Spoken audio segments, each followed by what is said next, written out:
네, 안녕하세요. 안녕하세요. 네, 유일하게 PCP 앱을 다녀온 김지영입니다. 네, 오늘 화이트데이인데 어떻게 아침에 달콤한 하루로 시작하셨는지 모르겠어요. 네, 제가 살짝 젤리를 갖다 놨는데 네, 드시면서 네, 달콤하게 시작하시고 PCP는 열린 마음으로 시작해야 하기 때문에 네, 가벼운 마음으로 열린 마음으로 들어주시면 될 것 같고요. 유인물을 출력했는데 잘 안 보이실 거예요. 너무 크게 뽑으려다가 고민을 좀 했어요. 한글 위주로 잘 보이는데 그림은 잘 안 보여서 그냥 설명을 해드리도록 하겠습니다. 제가 PCP를 2016년 12월에 굉장히 오래전이죠. 처음에 사례를 상정을 하고 교육을 정말 단기 교육을 한 8회기 정도 듣고 그 다음에 바로 2017년에 한 3월경에 네, 저희 이제 이용자 실명을 거론해도 될 것 같아요. 당사자에게 다 허락을 받았기 때문에 사진도 다 허락을 받았고요. 저희 홍지혜 씨의 이제 사례를 대상으로 시범 사업을 참여를 했었어요. 네, 그래서 한 6개월 동안 시범사업 적용을 했었고 제가 오늘 발표할 부분은 아무래도 저도 처음이었고 여러분들도 처음이다 보니까 조금 이론적인 부분은 조금 축약을 하고 좀 실질적으로 어떻게 진행되는 부분인지 실무자 입장에서 좀 보여드리려고 하는 부분이라서요. 과정을 잘 쫓아오시면 어렵진 않으실 것 같습니다. 네, 오늘의 순서는 대표적인 사람중심 계획 PCP란 어떤 것인지에 대해서 제가 설명을 하고 사람중심 계획과 함께 개별유형의 서포트 서비스의 전반적인 과정 안에서 이제 사람중심 계획 도구인 패스와 오타가 났네요. 맵스를 중심으로 설명을 드릴 거고요. 사실상 제가 실습을 했던 부분은 패스가 중심이거든요. 맵스도 한 번 정도 이제 세미나 가서 제 사례를 대상으로 조별을 연습했을 때 적용했던 부분이 있어서 간략하게 설명을 드리고 그리고 이제 지원 욕구를 영역별로 사정한 아이캔, 그다음 예산을 할당을 어떻게 하는지에 대한 부분이 이제 아이캔을 살짝 보여드리고 개별 지원 계획에 대한 부분, 그다음에 모니터링과 평가 이 총 5가지의 과정이 진행이 되고요. 이 과정 중심으로 설명을 드리도록 하겠습니다. 네. 사람 중심 계획 모델이 이제 생겨나게 된 배경은 장애인 복지의 서포트 패러다임이 많이 바뀌었어요. 다들 아시겠지만 의료적인 모델의 시설적인 패러다임에서 정상화에 입각한 이제 지역사회 서비스의 패러다임에서 그 다음에 서포트 패러다임으로 지금 바뀌고 있는 이 시점에서 과연 서포트 패러다임은 무엇인가라고 간단하게 말씀을 드리면 어떠한 제한 없이 먼저 당사자가 선호하는 삶의 방식과 접근하고자 하는 환경이 설정된 다음에 그 사람이 원하는 목적과 우선순위에 따라서 그 성공에 필요한 지원의 정도와 형태를 결정하는 패러다임이 서포트 패러다임이라고 하고요. 이 서포트 패러다임의 안에는 서비스 제공자가 먼저 제공했던 방식에서 서비스 이용자에게 권한이 먼저 이렇게 주어지는 그런 부분을 의미를 하고요. 이 안에는 가장 핵심적인 키워드인데 당사자의 권리, 개별 유연화, 사람 중심 접근의 개념이 자리를 하고 있습니다. 여기에서 이제 당사자 권리와 개별 유연화와 이제 사람 중심 접근과 정상화 이론이 가장 핵심적인 철학과 이론적인 부분인데 사실 이 부분이 저도 조금 이해하는 부분이 좀 많이 어려웠어요. 그러다 보니 나중에 관장님께서 마지막에 피드백을 주시긴 하시겠지만 오늘 들으시고 나서 사람 중심 계획 패스라는 부분과 웹스라는 부분이 좀 궁금하다. 나도 한번 해보고 싶다. 라는 의문이 생기시는 분이 있으시면 같이 모여서 논의를 하고 뭔가 이렇게 얘기를 나누는 시간이 주어지지 않을까라는 생각을 하는데 그때 좀 심도 있게 이론을 공부할 예정이라고 말씀을 조심스럽게 드리고요. 그래서 이제 현재 당사자의 욕구를 충족을 하기 위해서는 다양하고 유연한 지원이 필요한 현실이고 현재는 사실상 제공자 중심의 서비스가 많이 진행되고 있잖아요. 이 서비스는 의존성을 낳게 되는 그런 결과가 있기 때문에 우리가 나아가야 되는 지향점은 자립을 향한 사람 중심 서비스의 전환을 우리가 그렇게 서비스를 바꿔야 된다라는 지금의 현 시점이고요. 이 시점에서 이제 개발된 모델이 이제 사람 중심 계획 모델이라고 보시면 될 것 같습니다. 개념이 굉장히 많은데 기본적으로 정상화의 원리와 가치를 실천하는 도구라고 설명을 하고 있어요. 정상화라는 것은 이제 장애인도 비장애인도 이제 동일한 생활 주기 안에서 지역사회에 통합돼서 살아가는 것을 정상화라고 하는데 우리가 사람중심 계획에서는 당사자에게 가장 중요한 것이 무엇인지를 발견하는 거예요. 저희 같은 경우는 대부분 서비스의 틀 안에서 서비스에 맞게끔 욕구를 사정하잖아요. 근데 그러한 틀을 전혀 주지 않고 아무런 제한 없이 당사자에게 가장 중요한 것이 무엇이고 그리고 그 사람에게 기회와 편의와 가능한 지원을 충분히 한 다음에 아주 충분한 경험을 줄 수 있도록 하는 접근 방식이고요. 이 과정 안에서는 당사자뿐만 아니라 가족들 그리고 그 당사자에 대해서 잘 알고 있는 주변 사람들을 다 함께 프로그램 계획할 때 참여를 시키고요. 이 안에서 자기주도적으로 당사자가 중심에 설 수 있도록 하는 접근 방식이 사람 중심 계획이라고 보시면 될 것 같습니다. 여기서 가장 중요한 가치는 당사자는 재능을 가지고 있고 능력이 있으며 가능성이 있다라는 가치를 잊으시면 안 되고 늘 존중한다는 존엄성을 인정해야만 가능한 접근이라고 생각하시면 될 것 같습니다.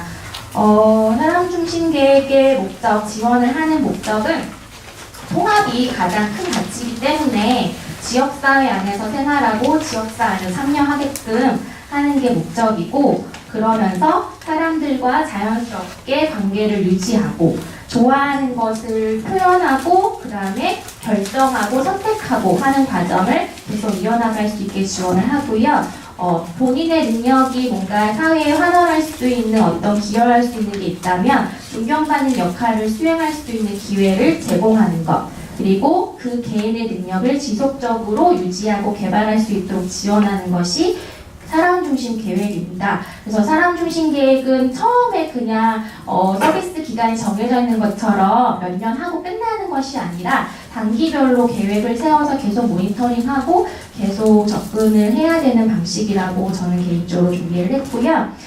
다들 표 보시면 아시겠지만, 글씨만 봐도 아시겠지만, 현재 기관 중심의 계획과 사람 중심 계획의 가장 큰 차이점을 간단하게 나눠봤는데요. 주로 이제 전문가인 사회복지사가 주로 이제 주도적으로 진행을 하잖아요. 상담을 한다던가 사정을 한다던가 할 때, 사람 중심 계획은 기본적으로 한 명이 하지 않고 전문가라는 호칭보다는 조력자라는 호칭을 좀 많이 쓰고요. 퍼실리데이터 내지는 이제 나중에 설명을 드리겠지만 그림을 그리는 그래픽 조력자가 있어요. 2명 이상의 퍼실리데이터나 조력자가 진행을 하게 됩니다. 아까도 말씀드렸듯이 전형적으로 참여자만 당사자만 참여하는 것이 아니라 그 당사자와 가족, 당사자가 초대하고 싶은 나를 뭔가 도움을 줄 수 있고 나에 대해서 많이 안다는 지인들을 초대해서 참여를 하게 되고요. 만약에 제가 지금 주간활동을 담당하고 있지만 주간활동도 좀 많이 어제 상황평가를 했는데 이거를 다시 되뇌이고 보니까 상황평가할 때 저도 약간 목적 지향적으로 과정을 평가하고 있지는 않나라는 생각을 좀 하게 되더라고요. 우리의 그룹에 맞는 대상자인지 아닌지 그런 부분을 좀 고민을 해서 좀 뜨끔하기도 했지만 사람 중심 계획은 그 사람에 대한 기본적인 전체적인 정보를 얻고자 하는 좀 청찰적이고 창의적인 과정이라고 보시면 되고요. 형식이 존재하지 않고 좀 비형식적인 평가를 준다고 합니다. 그래서 좀 평가에 민감한 저희 복지관에서 이제 전체적인 복지관에서 하기에 조금 이제 좀 고민이 필요한 부분이긴 하고요. 전반적으로 기관 중심에서는 복지관에서 대부분 회의를 하거나 상담이 이루어지는데 사람 중심 계획 같은 경우는 당사자 중심이기 때문에 그 사람이 편안한 환경 그렇기 때문에 그 사람이 복지관을 원한다는 복지관, 집이 원한다고 하면 사실상 집에 가서 진행하신 경우의 케이스도 있습니다. 네. 그리고 이제 다 같이 의견을 모아서 한 브레인스토밍에 높은 가치를 두고 있고요. 그리고 이제 결손보다는 사람 중심 계획은 강점 중심으로 진행이 관점으로 바라보고 있고요. 네, 이렇게 보시면 될 것 같습니다. 그래서 저희가 이제 사람 중심 계획을 하겠다는 어떤 조력자의 위치에 섰을 때 가장 먼저 인식을 바꿔야 하고 마음가짐을 다짐해야 되는 거는 한 사람을 부분적으로 저희가 목표 지향적으로 부분적으로 보는 게 아니라 그 사람의 전반적인 전체를 봐야 한다는 관점의 변화를 너무 기본적이긴 한데 저도 사실상 너무 이렇게 옛날에 그런 습관이라고 할까요? 너무 이제 젖어들어서 그렇게 되는 부분이 좀 있더라고요. 그래서 전체를 보려는 노력 그리고 당사자가 스스로 꿈을 이제 만들어서 낼 수 있다는 그런 가능성, 자신이 스스로 만들어낸 꿈은 그 성공의 가능성이 다른 전문가에 의해서 지어진 목표보다는 가능성이 크다라는 그런 가능성을 조금 믿는 마음이 좀 필요하고요. 그리고 다양한 사람들이 모이는 그런 의견들이 이 사람한테는 유익하다라는 우리의 의식이 조금 있는 기본으로 접근을 해야 되고요. 사람 중심 계획의 이제 다른 모델과 좀 차이가 되는 특성적인 부분은 아까도 말씀드렸듯이 통합이 최상의 가치이고요. 그리고 계획이 서비스 절차가 아닌 당사자의 상황에 주도적으로, 그러니까 서비스가 저희가 갖고 있는 모든 절차를 무시하고 당사자가 가지고 있는 그 주변 환경과 그런 상황에 맞게 그 사람이 주도적으로 이끌어서 진행을 해야 합니다. 그리고 실행하지 않은 계획은 미완성이라고 해서 한번 시작을 했으면 꾸준한 모니터링과 헌신적인 실천이 필요하고 그리고 장애를 장애로 보지 않고 당사자의 강점인 재능, 독특함으로 우리는 생각을 해야 합니다. 그래서 주로 이제 퍼실리데이터가 하는 역할은 퍼실리테이션이라고 하는데 전문가가 아닌 졸업자의 위치로서 참여하시는 분들이 아주 생산적으로 뭔가에 의견을 주고 에너지를 조금 충만하게 할 수 있도록 계속 끌어내는 역할을 해야 하고요. 이따 보시면 아시겠지만 저희는 주로 문서로 상담을 하잖아요. 상담지에 작성을 하는데 사람 중심 계획의 모델 중에 패스라는 그 도구 같은 경우는 그래픽, 그림을 활용을 해야 그래서 이 그림에 집중할 수도 있고 그 다음에 이 그림을 활용하는 이유는 장기적으로 기억할 수 있다는 효과도 있지만 그거를 들으면서 그 사람이 얘기를 들으면서 그림으로 했을 때 이 사람이 나에 대해서 집중하고 있구나, 내 얘기 들어주고 있구나라는 그런 효과도 있다고 합니다. 그래서 사람 중심 계획을 가장 강조하고 있는 핵심 컨셉, 주제라고 하죠.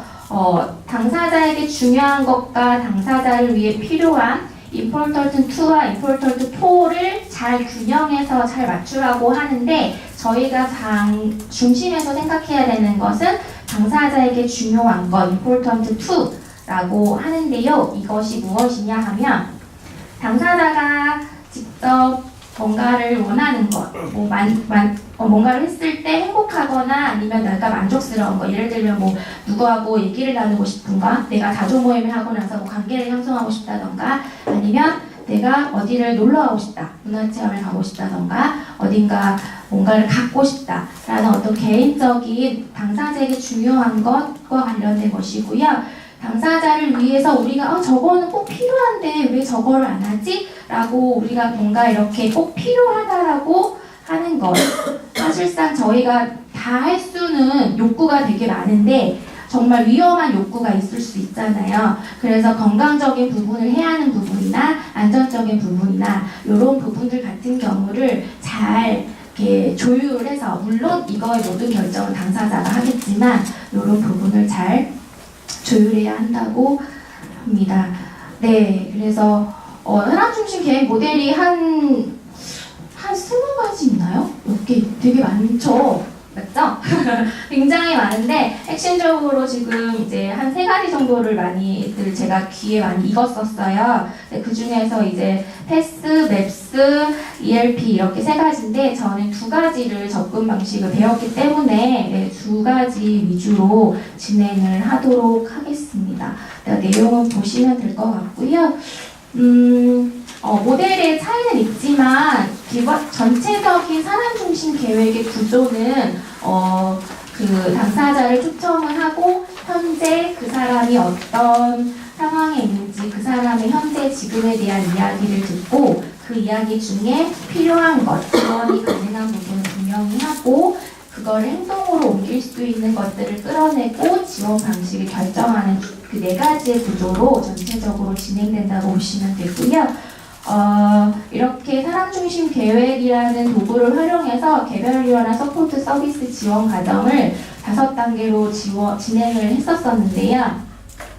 네, 보시면 아시겠지만 패스로 이 사람이 뭔가를 필요한지 욕구를 사정을 하고 그 다음에 그러니까 패스 같은 경우는 그 사람이 원하는 거 위주로 욕구를 사정을 하고요. 지원 욕구 사정 아이캔 같은 경우는 총 12개의 영역이 있어요. 일상생활에서부터 평생학습까지 12개 영역별로 다 인터뷰로 해요. 체크리스트가 아니라 인터뷰 형식으로 해서 우선은 욕구 사정을 다 하고 요거를 이제 어떤 시스템 입력을 하면 이 사람의 전반적으로 1년 내지는 한 달치에 사용될 수 있는 예산이 나와요.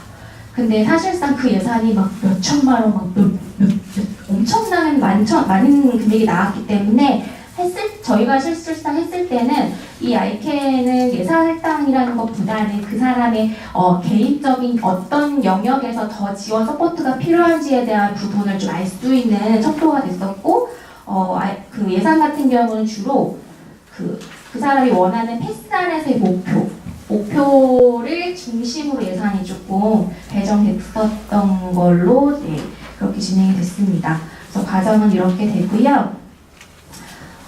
주로 이제 핵심적으로 제가 주로 연습을 했는데 사실 2번 했어요. 2번. 2번밖에 안 했어요. 사실 이거는 굉장히 많이 해봐야 익숙하고 이거에 대한 매력은 해본 사람만 알아요. 정말 들어서 몰라요. 제가 무슨 사기꾼 같죠? 근데 그때 당시 이제 저희 참여하셨던 선생님들 계시겠지만 제가 지원했던 대상자가 GS이잖아요.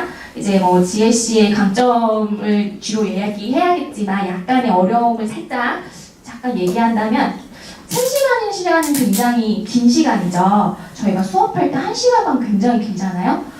근데 쉬는 시간을 제가 다 주려고 말씀을 드렸는데 쉬는 시간 없이 다이렉트로 3시간을 견뎌내셨어요. 그런데 집중력이 흐트러지지 않고 눈빛도 하나도 흐트러지지 않은 상태에서. 근데 이거 저의 케이스만 그럴까요? 아니었어요. 이 케이스를 한 20케이스 정도 했었거든요. 다른 기관에서도. 근데 패스할 때만큼은 동일한 그런 비슷한 반응이 나왔어요. 왜 그럴까요? 해보고 싶은 분들은 나중에 같이 하면 좋을 것 같아요. 네, 우선은 패스 같은 경우는 1980년 캐나다 잭 피어포인트하고 존 오브라이언이 개발을 했어요. 그래서 발달장애인이 삶의 의미를 찾아 더 나은 미래를 꿈꿀 수 있다는 계획이라고 하고요.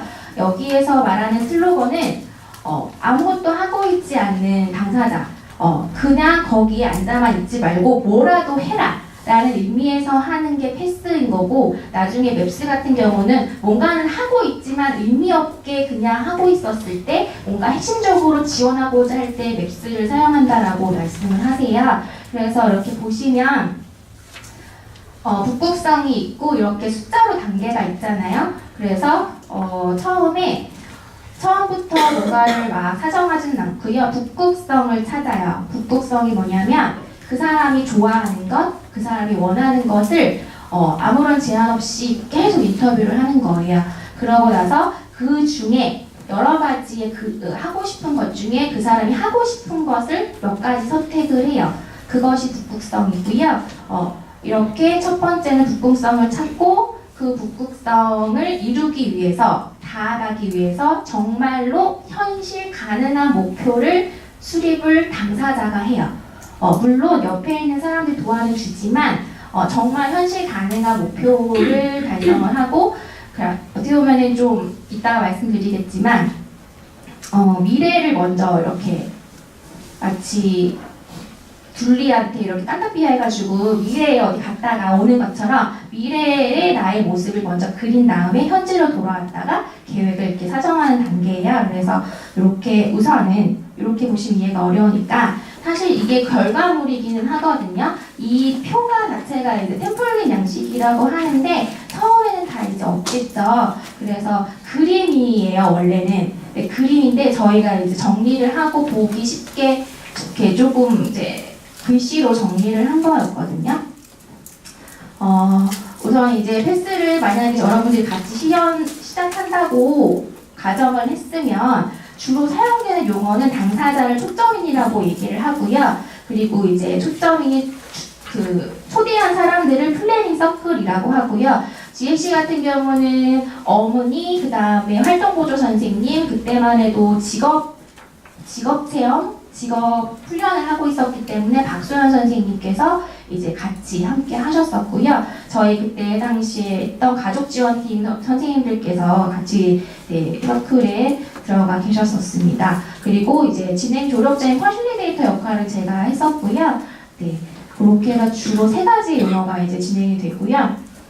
패스를 하기 위해서는 처음에는 이제 기본적으로 그러니까 사람 중심 계획에 대한 부분을 당사자, 보고자, 그리고 이제 초대될 사람들한테 설명을 먼저 하고 그 다음에 이제 패스를 실시를 해요. 저희가 이제 사례를 조금 공유를 하자면 그때 당시 나이가 이제 33살이신 여성분이었고 이제 이렇게 지적장애 2급으로 중복이시며 이제 일상생활엔 대부분 어려움은 없으세요. 다 어려움이 없으시고 그때만 해도 주간활동 초반에 이용하고 있었고 그 다음에 취업, 훈련, 카페, 바리스타 연습을 하고 있었어요. 그리고 활동보조 서비스를 받고 있었고 선생님이 아주 적극적인 선생님이었죠. 이게 GSC의 어떤 주요 강점 중에 하나였고요. 그 중에 좀 어려운 부분을 아예 감안하고 갈 수는 없어서 조금 이제 GSC의 그 증상 중에 하나는 귀에 소리 들리는 거. 귀에 소리 들리는 거 그런 게 좀 듣고 그때 다리가 조금 많이 아파했어요. 발도 아파하고 무릎도 아파하고 한번 넘어진 경우가 2번이나 있으셔가지고 그런 경우가 있었고 사실 저희가 3월에 이제 계획을 시행했었어야 하는데 그때 마침 GSC가 그 발가락 골절을 했어요. 그래서 2개월 정도 지연되는 조금 상황이 있었음에도 불구하고 성과는 되게 좋았던 걸로 기억을 하고요. 네.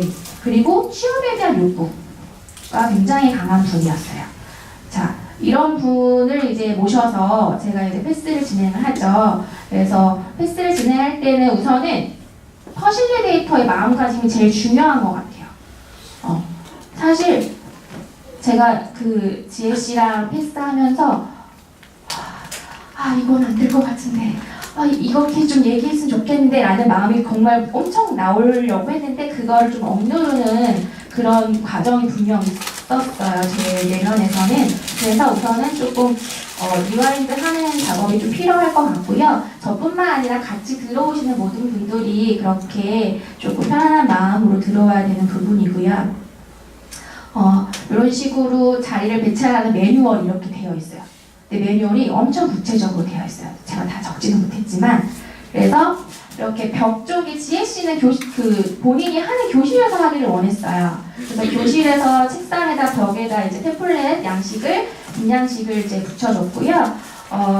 이때 자리 배치는 본인이 원하는 장소에 앉았고 옆에 앉으신 어머니 선생님도 다 본인이 배치해 주신 자리예요. 모든 처음부터의 과정이 당사자 중심으로 진행된다는 걸 아실 수 있을 것 같고요.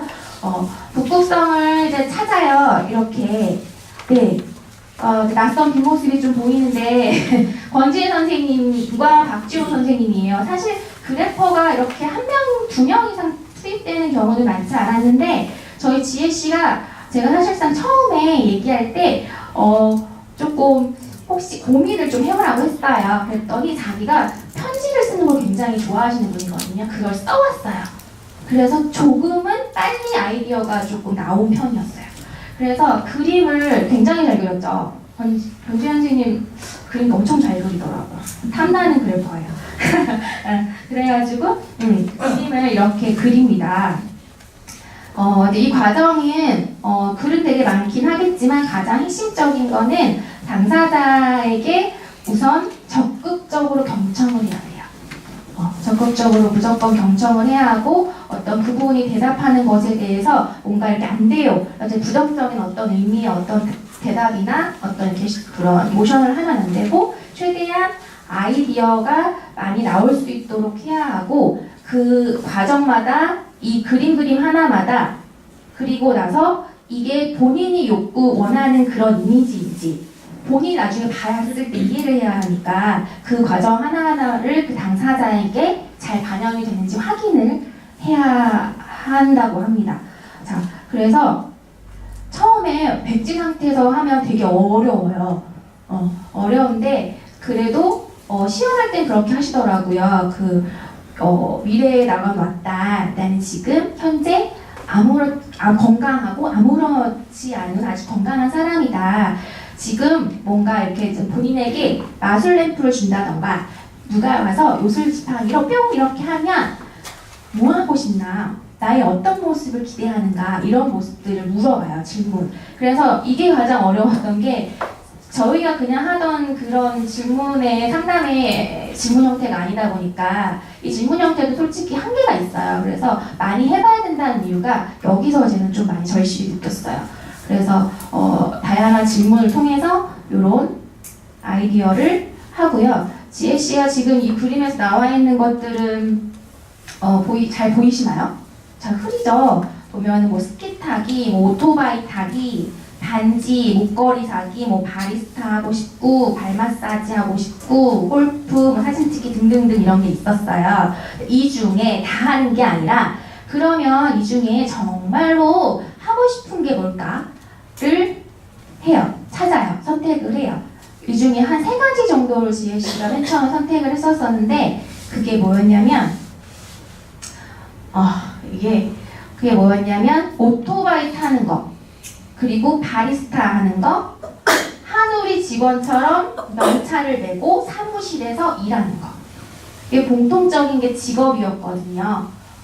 그래서 그런 부분을 지혜 씨가 선택을 했고 그러고 나서 사실 요 동그란 부분의 세 부분이 북극성으로 돼야 되는데 제가 처음 했잖아요. 중복했어요. 잘못한 거예요. 하지만 괜찮아요.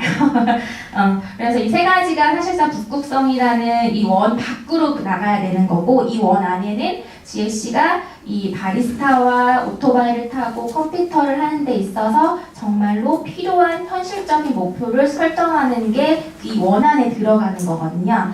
근데 조금 제가 처음에 실수를 했죠. 그래서 옆에 거는 다른 사람들이 했던 부분들을 제가 사진을 찍은 거예요. 그래서 본인이 원하는 이미지 3가지를 선택을 하고 이 이미지를 우리가 다가가기 위해서는 나는 어떤 목표를 삼을 것이냐. 근데 목표는 너무 길게가 아니라 단기 1년에서 2년의 목표를 세우도록 합니다.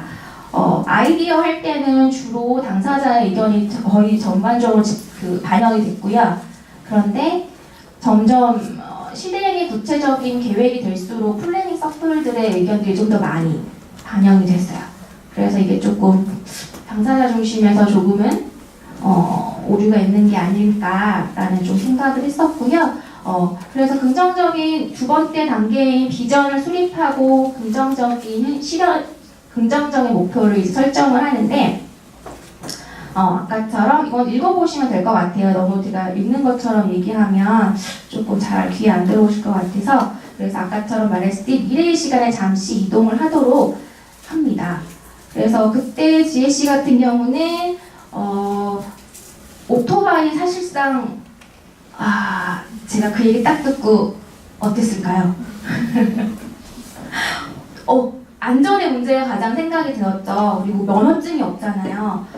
근데 거기서 70안 돼요! 라고 얘기하면 이 사람 거기서 사기가 이렇게 툭 떨어지는 거죠. 뭐든 우선은 허용을 하고 뭐든지 다 가능성으로 받아들이는 거예요. 그래서 이제 계획했던 부분이 바이크 운전 실력을 향상하기 위해서는 우선은 바이크를 살 수 있는지 여부도 우선은 우리가 찾아봐야 되고, 그리고 정말로 이제 뭔가 자격증을 딸 수 있는 조건이 되는지도 알아야 되니까 그런 부분을 목표로 좀 삼았고, 그리고 이미 지혜씨는 취업에 대한 훈련을 하고 있었기 때문에 그걸 정기적으로 계속 하고 있는 모습. 근데 지금 청구 단계에서 뭔가 이렇게 뭐라고 하죠? 그걸 뭐라고 하죠? 계산하는 거. 코스 단계로 뭔가 이렇게 올라가는 걸 희망하셨었어요. 그래서 그런 부분이 1년 후엔 가능하지 않을까라는 본인의 모습을 본인이 선택을 하셨고, 사실상 이 발 마사지도 있었어요, 부가적으로. 근데 발 마사지는 본인이 선택한 게 아니라 그 플래닝 서클 중 활구동호조 선생님께서 알려주신 부분이거든요. 근데 그 부분을 전혀 아무도 생각하지 못했어요. 어머님도 생각하지 못하셨고, 사실상 지혜씨가 2년 정도 있었던 저도 그 부분은 전혀 생각하지 못했는데, 이 부분이 굉장히 효과가 큰 부분으로 가시적으로 제일 나타날 수 있는 효과긴 하겠지만 필요했던 부분이라고 나왔던 거예요. 그리고 사무실에서 이제 업무를 능숙하게 하고 문서 관련 업무를 수행하는 그런 지혜씨의 모습을 1년으로 그림을 그려봤어요. 자, 미래의 모습을 그렸으면 그러고 나서 다시 현재로 돌아와요. 잠시 꿈에서 깨서 현재로 돌아와서 현재 내가 그 꿈을 이루기 위해서 나는 어떤 모습인가? 나를 조금 살펴보는 과정인 거예요. 그래서 지혜씨 같은 경우는 현재 본인이 갖고 있는 감정 아니면 신체 조건 뭐 이런 것들을 적으면 되는 거예요. 강점 이런 부분들을. 그래서 오토바이를 타고 싶어하는 그런 마음, 그리고 현재 자격증은 없고 현재 힘이 조금 부족해. 그리고 바리스타 훈련을 지금 열심히 하고 있고 발통증으로 인해서 근무가 좀 어려워요. 그리고 장문 실력이 굉장히 좋아요. 편지를 잘 쓰고 감성적이에요. 워드 속도가 제법 괜찮아요. 그리고 남을 배려하는 마음과 봉사정신이 있고 리더십도 있고 근데 사실상 근태 관리 어렵다는 이 얘기를 하면서 사실상 이 사람이 현재 얘기를 하면서 가장 조심해야 되는 건 현재 얘기를 하지만 그 부분에 대해서 뭔가 이제 지금 하고 있는 어떤 상황을 문제로 인식하게끔 만든다던가 지혜씨 지금 뭐 때문에 근태 관리가 잘 안 되잖아요 라고 이런 식의 멘트를 전혀 하면 안 돼요. 그냥 그렇다. 현재를 깔끔하고 그렇게 담백하게 얘기를 해줘야 되는 상황이고요. 그래서 현재의 당사자의 상태를 인터뷰를 하고 여기에는 이제 그 지원을 함께 해줄 사람들을 이제 초대를 해요. 여기는 다 초대되는 건 아니고 지혜씨의 꿈을 함께 해줄 정말로 현실적으로 도움을 줄 분들을 등록을 하는 거예요.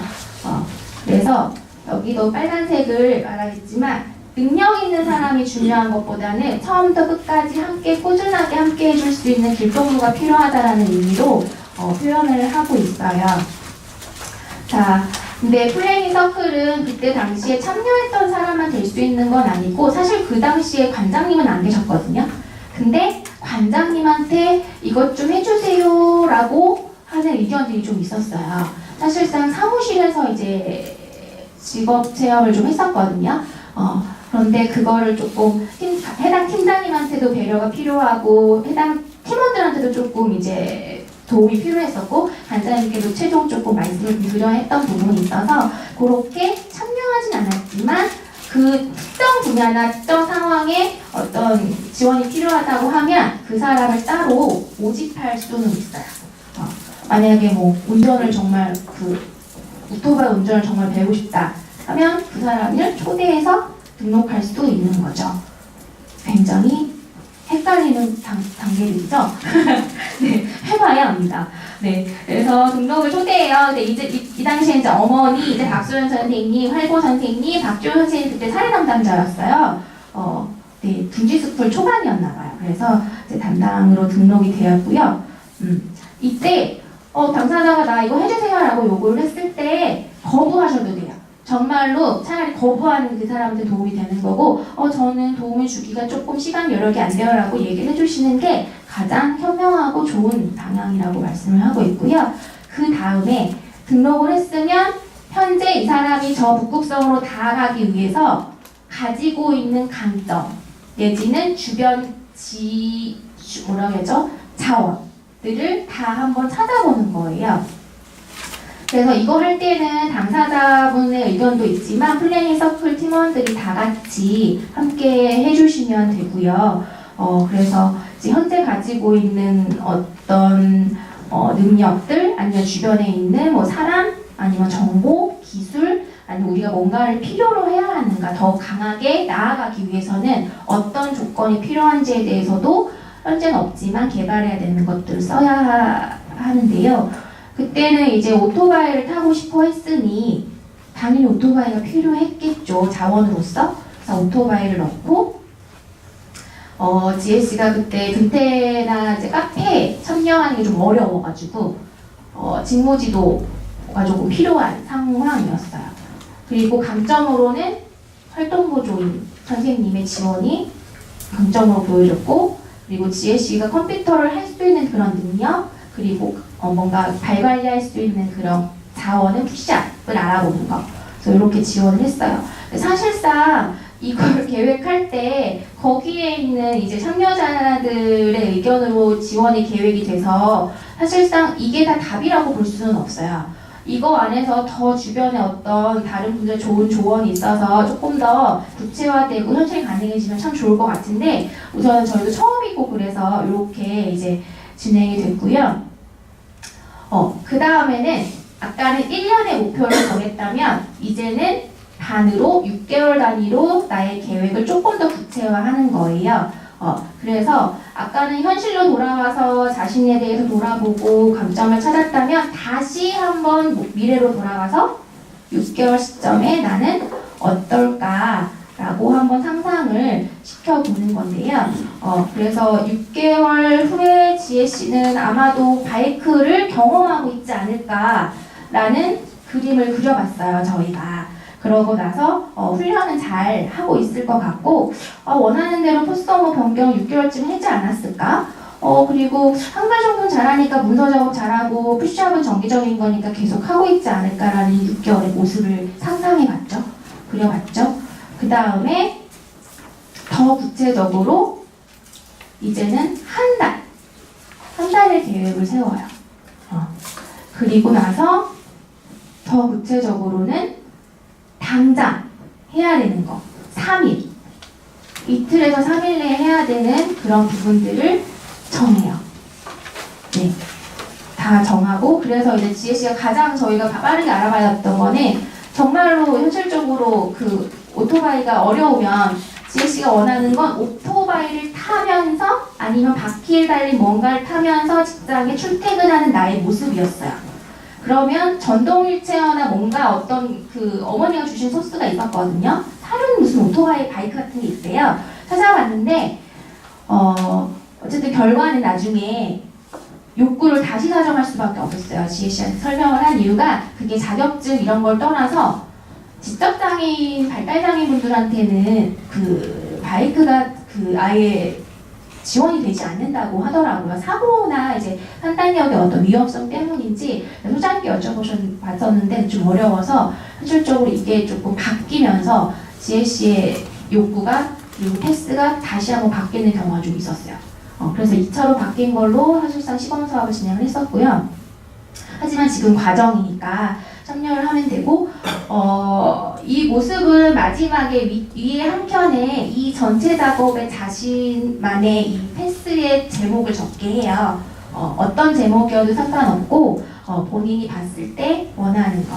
그래서 엄청 신나게 올라가서 의자를 딛고 열심히 쓰고 했던 기억이 나고 마지막에는 여기에 참여했던 참여자들의 소감을 한 마디씩 여기에 적어요. 그래서 나중에 이 패스의 그림을 버리는 게 아니라 보관했다가 점점 모니터링 할 때 다시 한번 그 사람들이 모여서 한다던가 그 사람들이 모이는 게 어렵다고 하면 이 목표 중심으로 모니터링과 평가를 하게 되는 겁니다. 좀 고개를 들긴 했지만 얼굴에 조금의 미소기가 띄죠. 네, 굉장히 재미있어라 했어요.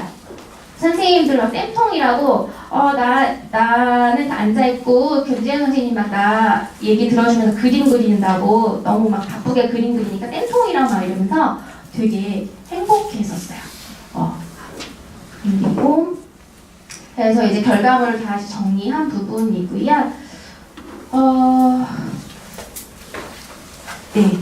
이거는 아까 두 번째로 요구사정 다시 해서 바뀐 거고, 사실상 오토바이가 완전 빠지다 보니까 GLC가 할 수 있는 그 아이디어 상에서, 그 그림 상에서 할 수 있는 많은 것들은 거의 뭔가 문화생활이 많았어요. 그래서 GLC가 일도 하면서 건강하게 내가 즐기면서 사는 모습을 최종적으로 북극성으로 그 그림을 그리고 이제 문화생활을 주 1회 정도 진행을 하고 나머지 뭐 직업체험이라든지 발표라든지 직업 사무실에서 일하는 부분은 다 그대로 유지를 했었습니다.